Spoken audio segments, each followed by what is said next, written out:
Chris, Liege Games. Crowdfunding Roundup April 2022. Starlog 72.0047. Let's do this.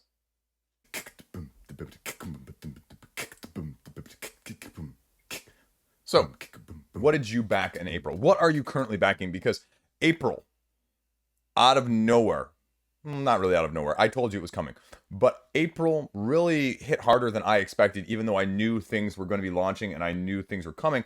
And if you checked out my video from earlier in the week talking about the 10 games to know coming up in May, May overall is not as strong, but there are some heavy hitters coming out in May as well. So let's go through what I backed, what I'm on the fence with currently, what I'm currently backing, and a few things that I just didn't feel like backing for whatever reason. Because it's always worth a good discussion about how, the grass isn't always greener and why some things are right for you and wrong for you. So let's do this. So we'll just start with this one just for posterity's sake, in case you missed the last months. I ended up keeping my pledge on Ares Expedition. I'm getting all three. I think it's worth the money. I think getting all three at $49, including the promo price, is going to beat whatever the retail offer is. And if I'm wrong, I eat crow. If I'm right, well, I'm saving a little bit of money. If I'm wrong, again, I'm only losing probably $5, maybe-ish more. But I'm not really worried about that, Talk about things that are going to burn you later in shipping. We'll talk about that in a whole nother video. But again, I really like the Terraforming Mars Ares Expedition. I'm never going to own Terraforming Mars. This does it for me. I'm never had an interest in Roll for the Galaxy, Race for the Galaxy, any of those aspects. So this is a happy medium for me in place of that. And Stronghold Games seems to be putting out a relatively solid product with a little bit of incentive for people, but also a little bit of incentive not to miss out too much at retail. So overall, a strong showing. I know why people didn't back it though, so no fault either way. The only other thing I backed in April is this. This is An Empty Throne. Again, I talked about this one on the roundup that I saw Space Biff talk about this one extensively, that he had high praise for it on Twitter when I was sort of scrolling through the tweets, if you will, the Elon Musk verse now. Ugh, that's a whole nother conversation as well. But this is Small Box Games, 1,000 backers, $18,000 raised total. It's a 1 versus 1 dueler. And again, it seems to have a lot of interesting aspects.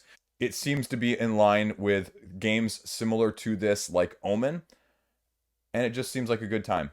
It's going to probably be flying under a lot of people's radars, and it's just sort of a little bit almost Battle Line Medieval-esque. Again, stretch goals are this, right? This is a true indie project. This is the stuff that you back. This is the stuff that you want to get, and that's it for the whole page. And so, as always, I'm putting my money where my mouth is. You guys see it all the time where I go, oh, back the indies, and back the indies, and I feature as many as I can of the indies in the roundup as much as possible, because I think they deserve the look instead of just always the hype and hotness. But again, this is one where I said, yeah, I'm pulling the trigger. Boom, there you go. So that being said, what am I backing currently? Because I didn't back a whole lot, and I said April was really rough, right? Well, it's because of a couple other reasons, and let's get into that right now. First up, I'm backing Sleeping Gods Distant Skies. Something is going to have to go horribly, horribly sideways wrong in the last 9 days for me to cancel this. The second unlock, or second reveal, more aptly named, they're giving a new expansion. So you're getting an expansion included right here, the Thunderstorm Isle. So I have no reason not to get it. And if you notice my pledge over here, I'm getting just the $85. I don't need the coins. I don't need the little Primeval Peril. I don't need the Navigator app. I'm getting it at that aspect, and I think I'm getting a good deal because the basic pledge for Sleeping Gods on the campaign, the core game alone is $80. Core game alone is $80. And so I'm looking at this as a 1.5, probably not a 2.0, but a 1.5 version. And even if you include expansions, even if you include shipping, I'm probably still going to get a better deal. I'll have it. There will be no worries about getting it at print. And if you're anything like me, I tend to heavy crowdfunding and light on the retail side of things. And so if I don't get this on crowdfunding, I know myself, and I will not pick it up. I will try and trade for it, but I will probably not be successful, but I will not pick it up at retail. So that's the other reason I'm going to get this, because I think it fits a hole in my collection, and I'm either going to try and play or get rid of the other things that are similar in this open campaign world. And I didn't really get any of those open campaign worlds from 2021. I didn't. I passed on them. I got to play a few of them. I got to see what I like and what I don't like, and this seems to be more in line with my tastes right now. More of what I wanted Seventh Continent to be. More of what I thought I wanted out of Seventh Continent. What I did not want to see with the changes that they made to get to Seventh Citadel. This is more in line with my personal tastes. So I am going to be likely keeping this one in terms of what I am currently pledging. So what else am I currently pledging? Castles by the Sea. Again, something is going to have to go sideways here in the last 4 days between me filming this and this ending. I'm not sure if this video is going to air before or after, but this speaks to me on a basic level of 1 to 4 players, 30 to 45 minutes, with a spatial awareness, asymmetric powers, and a little bit of take that. And some cool cubes that are just, you know, good aesthetic. So, Brotherwise Games is putting out a solid game here. And the only question is whether or not you upgrade from this pledge level, which includes the Riptide expansion, and you just go for the, I don't want to miss out on anything, including the wooden bits for the $65 for $10 extra. And again, I'm not huge on that because, I mean, they're cool, but if I really like it, it's more akin to Bullet in the sense that the wooden discs really make that game for me. Like, I don't think I'd like that game. It'd be a 9.5 for me. It's a 10 with the upgraded components. And so I guess I look at it like this. And so I think that they're doing a pledge manager. Assuming that they are, there's a good chance that I might actually, especially with these hazard discs, upgrade for $10 more in the pledge manager later. But it has all I wanted exactly in that sense of Catacombs cubes, only with more of the building and less of the tableau, I guess. And so I just look at this and I go, I think this just fits. I like this sort of thing. This is what I would have wanted out of Era Medieval. That game, this is what I see. Because Era Medieval is sort of like Battleship. Only Battleship if you're creating a city instead of like E4. It felt like I was doing Battleship, placing them in the pegs. It just did. It didn't give me that joy factor. And this does. So, like I said, it's more of what pledge level I'm going to end up with rather than if I'm going to end up with it. The only other thing I'm backing at this point is Iconoclash. Again, putting my money where my mouth is. Smash Brothers. This is a small company, Strange Machine Games. And again, I'm going to be looking at this one very heavily. This is, of the 3 I'm backing right now currently, this is the least likely. But this is also something that fills something different along the lines of King of Tokyo in my collection. When I think of Take That games, because I am a big Take That gamer. I am. I love that aspect of sort of messing with other people's plans and doing a little bit of that and disruption. And a lot of people don't, and that's completely okay. And that is the whole gist of Super Smash Bros., right? And this is the embodiment of that on a tabletop scene. The spirit of that scene in a 2D-ish, you know what I'm saying with 2D, form. And so that's why I'm into this one. Now, again, I haven't read the rulebook enough. I haven't looked at any of the actual gameplay enough. But $80 for 4 boxes of characters, each containing something like 4 characters and a stage or 2. Again, this is one that's not going to be widely available at retail, folks. This is 350 people. I mean, if you look at an empty throne, 1,000 people got that.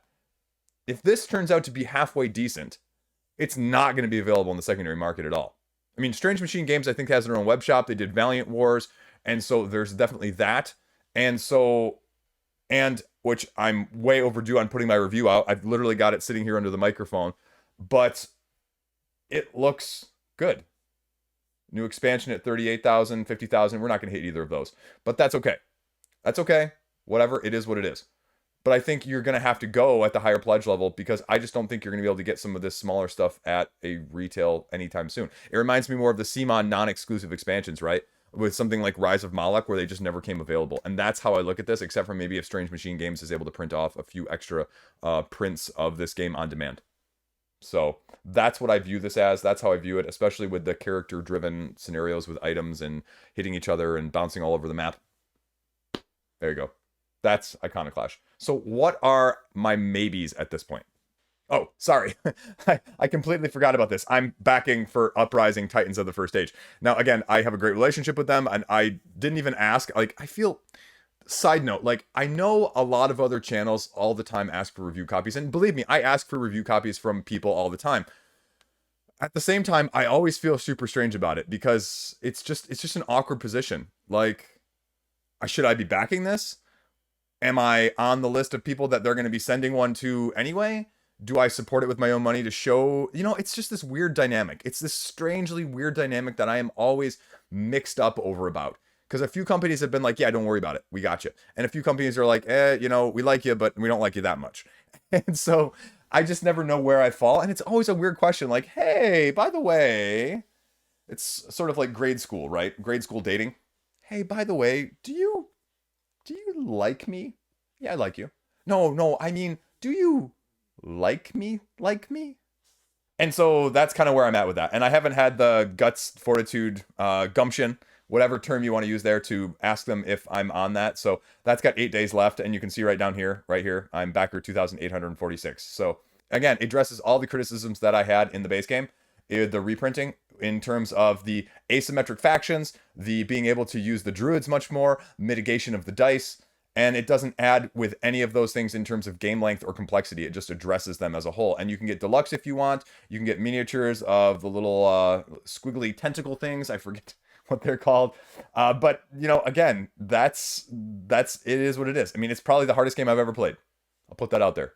Hardest game I've ever played in terms of a winning versus the game. Not like a hardest to learn, but hardest to actually win against. So again, there's nothing else like it out there. It's a 4X cooperative survival battle against the AI, two AIs all at once. So, it's a great spot to end on. I didn't even mean to scroll to that, but there you go. That now is the only other thing I'm backing. What is on the maybe list now? I'd like to tell you the Great Wall is on the maybe list. It's one of those games that, in theory, it's slightly different from a worker placement game that I'm used to seeing, the traditional worker placement games. And so anything that veers from the norm in worker placements, I always have a slight vague interest in. I mean, as with my review of Encyclopedia, and as with the next game I'm actually going to talk about on the list, is the same way. However, and again, this as a cooperative game as well, a cooperative worker placement really intrigues me. But I just can't justify the price, and I'm no way and ever interested in the miniature version of this. It would have to be the Meeple version, and they're not even offering the Meeple version on this campaign. So as unique and cool, as awesome as this looks, and as much as I think Tom Vassel's quote on here has this being the coolest miniatures he's ever seen, or you know what I'm saying, I just can't do it. I have no interest in extra plastic, especially at the price point higher, as well as the space being higher. And so for that reason, I'm passing. I'd love to pick up and play a copy in the future with the Meeple version, but I'm passing on it right now for that reason. This is the one I was just talking about. Wayfarers of the South Tigers. Of the things I'm not backing that I am most likely to back, that are currently running and going to end sometime in the middle of this month, this is it. Wayfarers, dice worker placement. I just, like I said, and played Encyclopedia, which is a spin on things, which I enjoyed. And this is doing something of the same ilk.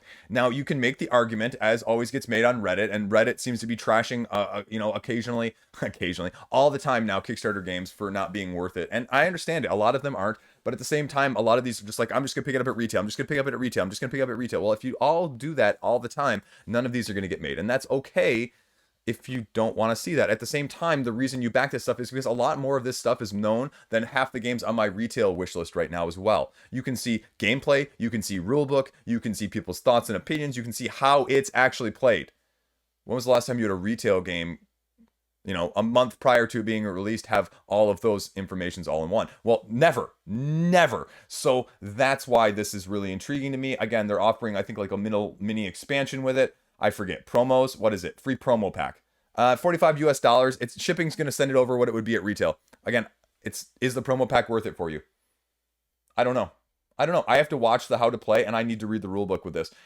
The nice thing about Encyclopedia was, as though the rulebook was like 24 pages, it was very intuitive, it was very final product-ish, and it was easy to understand. And I have no doubt that Garphill Games is going to be the same. It's just whether or not the mechanisms here are going to be of the same for me as well. And a promo pack is only 9 cards, though. I mean, I guess when I was thinking promo pack, maybe like 30, but I understand 9 cards as well. So I'm going to be watching some of these videos in the next week to see whether or not this is for me, because again, the coins don't do anything as well for me, but I'm glad they're not bundling them in. I'm glad that you can get them separately so that you don't have to worry about the price point only being at the higher one, because then it would be a no-brainer that I would pass and pick up at retail. But I'm going to be tempted just to get it first. But I also wonder, do I really need promos? Because when was the last time I truly needed promos in any game? The honest answer to that question is absolutely never. Never, ever, ever, never, ever. And that's going to hurt some of you out there. You're going to be like, Chris, I'm in that comment and I do not like it. Well, the truth of the matter is that that's the case. I hate saying that, but it's true. And I like promos. Promos are tempting, but that is why it's number one on the maybe list. Dark Quarter. I had a great time playing it. I have no interest in backing it currently. I want to see what it looks like at the final product. And again, I say that as a Lucky Duck fan. They do great, great, great solid games that you don't worry about whether or not they're going to be good. You don't. And you're getting a free expansion in this one. So I think you get it now. And I think that's why people are seeing it. It's a 2.0 version of the Destiny system. It is. And it's cooperative. And those two things are making it succeed to the level that it is. However, it's a little bit too dark. I think that's probably the biggest turnoff of why I'm not into it right away, because it's a little bit too dark. I wouldn't feel completely comfortable playing it with my wife. Definitely not with my kids. And that's who I'm going to be primarily playing with nowadays. And it's too complicated for my kids. Like I said, too dark for my wife. And so I'd be playing it solo. And I just tend not to buy games solo at this point for myself. So that's the only other thing that I would be concerned about. Again, solid game. No questions about that. If you like Chronicles of Crime, if you like Destinies, I mean, this is literally the merging of the two in a dark New Orleans noir theme. I'm leaving that one in just for posterity's sake because no one else leaves those things in their videos. So there you go. We'll hop up over back to Gamefound here for a second. Oranienburger Canal, actually, as a heavier Spielworks game, is tempting me. My eyes glazed over, though, a little bit when I read the rulebook, and there's no videos. There's like a how-to-play video from the designer, but that's about it. It's a heavy two-player, brain-burning, bridge building, street building, canal building game. And they're expanding it with sets like they did with Agricola in terms of different decks that you can modify and throw in here, as you see right here. So it's really tempting, but is it more like, oh, I think I'm going to like this? Or is it really just going to be too heavy for me as a two-player game to play with my wife? Like, I'm super interested, but I'm also super hesitant. The most hesitant of any of the maybes right now, by far and away. But the concept is unique. It's different. It's approachable. But I just worry, like, these Rosenberg games are just heavy for a reason. And I fear that it's going to be too heavy for that aspect. Now, again, I don't really know. Let's see. Is this 60 minutes? Okay, maybe not if it's only 60 minutes. I'm intrigued. Now, this says 45 plus right here. That's interesting. 60, 45 plus. Anyway, again, that's a high maybe for me as well. The only other one on Gamefound right now, and this is Damask, which is literally just about to fund. And again, it's sort of very similar to Uprising because I reached out to them probably a week and a half before the campaign. And I said, hey, do you have any prototypes left? And I'd love to try this out and talk about it in the video. And they said, hey, we'll send you a review copy afterwards. Like, at the same time, they're just underfunding right now. Now, it's going to fund. It only needs 100 more pounds total. But do I back it? Or do I take them up on the review copy offer? And I just never know.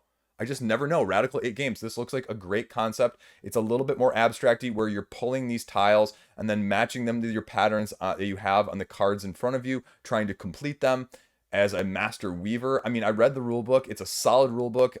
Again, I think it looks like a great game. And I just don't know if I back it and show my support like I did on the other concepts, or if I wait and take them up on the review copy. Because again, I mean, this is one that, yeah, if you make the argument this goes wide at retail, yeah, it's probably going to be a little cheaper after the shipping is included with this. It's probably going to be, but do you bank on that? Because again, how many people are backing it right now? 254. Do you think 250 or 300 people backing it, just like with Iconoclash, is going to get a wide retail distribution at major publishers and distributors? Right? So that is why it is probably the next on the list of the maybes right now that I'm seriously considering and just saying, you know what, small indie publisher, give it back. There you go. Going over one last one on Gamefound. This is Last Light, Gray Fox Games, 373,000. I have no idea. I just look at this and I get the updates because I've been following, but all of the updates have, I believe, mostly been stretch goals of new technology there too, but like tons of alien factions. Let's see how many alien factions there are. 1, 2, 3, 4, 5, 6, 7, 8, 9, 10, 11, 12, 13, 14, 15, 16, 17 expansion, stretch goal, whatever you want to call them, 17 additional races. And I look at that and I go, how unique are those? Right? The last time I saw anything with that much uniqueness, it's either a miniature from Simon character or it's Spirit Island. And I don't think this is Spirit Island. Like, these are all just like slightly tweaked difference. The only other thing I can think of that is close to this realm is something like Santorini, where the powers are all completely asymmetric, but I don't get that sense either with some of these, right? It's got like a little power right there. It's one thing. And I believe that's the only thing that's different on each of these. Whatever that is. Draw a tech card. And this one is, when you play command, you may spend all the ship's movement. So, I mean, how drastically different is one asymmetric power? And do you need as many different factions in this game as there are in Cosmic Encounter total? Just kidding. There's way more in Cosmic Encounter, but you know what I'm saying. A deluxe expansion for up to 8 people for $170 for a 4X game. Do you need 8 people playing a 4X all at once that plays in an hour? The answer is no, you don't. If you have a game group of 8 people that plays a 4X in an hour like this, I am very, very, very jealous of you. And, you know, you can tell me your details and your secrets to the magic behind it. But that's $170 for an 8-player game that you're going to have to play as many times as you would play Cosmic Encounter. So I'm going to pass on it from those aspects just because also, I don't know, 4X just doesn't always do it for me. 4X competitive. So there you go. Other last thing that I am not backing, Anastair. There was a joke on the Board Game Geek forums. They were like, at the beginning of the campaign, oh yeah, they haven't announced any expansions. I think it's really going to be more like Hell, where there were like very few, and all of the stuff was like more of deluxe and non-essential, non-gameplay. And I responded to that comment with a laughing face emoji. And then we are, what, I don't know, like 20 days later or something along those lines, and here we are at almost $600,000. It's probably going to be closer to 800,000 or 900,000 by the end, but I believe something like 4 or 5 different expansions right now. Oh, here you go. 1, 2, 3 big expansions. I believe there is the included expansion that's made up of the stretch goals. And yeah, stretch goal expansion right here. Would have gone the other way, would have seen it. Pledge is $130 and $30 for an additional dragon miniature, essentially, is what that is. And it's not even as cool as the one from Joan of Arc. Stretch goals, again, all the exclusive stuff, some alternate sculpts, social media engagements. Okay, where is the thing I was looking at here? This. They said, we're not going to give you backdrop, but you can pay for cardboard cutouts an additional $20. Because we wanted to give you an extra thematic component to go with these tiles. No, thank you. $20 better kept in my pocket. I mean, that doesn't do anything for me. Does it do anything for you guys? No, okay, maybe not more than 4, right? What is that? Maybe, 4 double-sided backdrops. So I was right. And then if you want some 3D terrain, I guess they're copying the Simon style of, we'll give you random superfluous terrain miniatures that you really also don't need. But I guess they're region-specific, terrain element-specific, that are useful in some way, shape, or form. But if you don't have all of these expansions, or I'm assuming these are all in different expansions, not all just one, you can see the symbol. I'm assuming that refers to where it's at. It doesn't do you as much good. And then, even more, boss battle terrain elements. Again, I think there's gameplay with that. I'm not really sure. I don't know, I haven't been following that much. And then they run through all the expansions down here. But again, I'm not getting nickel and dimed. I'm getting nickel and dimed elsewhere on Simon's shipping. Again, whole nother video. And I'm just going to pass on it from Mythic. Mythic's games show up in their retail shop if they're quality. And again, I don't know what their Kickstarter exclusive policy really is anymore. I know it says Kickstarter exclusive, but does it show up later? I don't know. The other aspect is you'll be able to buy it for someone else on the secondary market if you really want to as well. Which is always true, I know, but with these big bundles, if you're patient enough, you can usually get it at cost. So there you go. That's it. That's where I am at in the end of April, the beginning of May in my crowdfunding ventures, voyages, journeys, whatever you want to call it. Next week, I will also be going and doing the reverse hype video. Where are things at a year later? May 2021 retrospective review of the things that were hot back then and how have they fared since then. So, which I think I'm also going to start doing as a side note of, you know, these videos that I just put out in terms of the month of May, the 10 games to know. Well, I think I started doing that last year as well. And so looking maybe at those 10 games in addition, to say these are the 10 games I'm most interested in. And so maybe some overlap there. I'm not really sure it's a separate video, but just making sure I cover those at least. So good frame of reference, if nothing else. Patreon below, new camera, hopefully coming soon if I can pull the trigger, and hopefully a change of scenery, slightly rotating in the office here in the future as well. So that's all I got. Help me out if you can. Throw a thumb, if nothing else. That is probably the best thing you can do, if nothing else. So thanks for watching. I'll see you around. Let me know what you backed, didn't back, or why you didn't back something, because that's always an interesting concept as well. And I know VAT will be in there as well. I didn't talk about VAT, but again, whole separate video. Stay classy. See you around.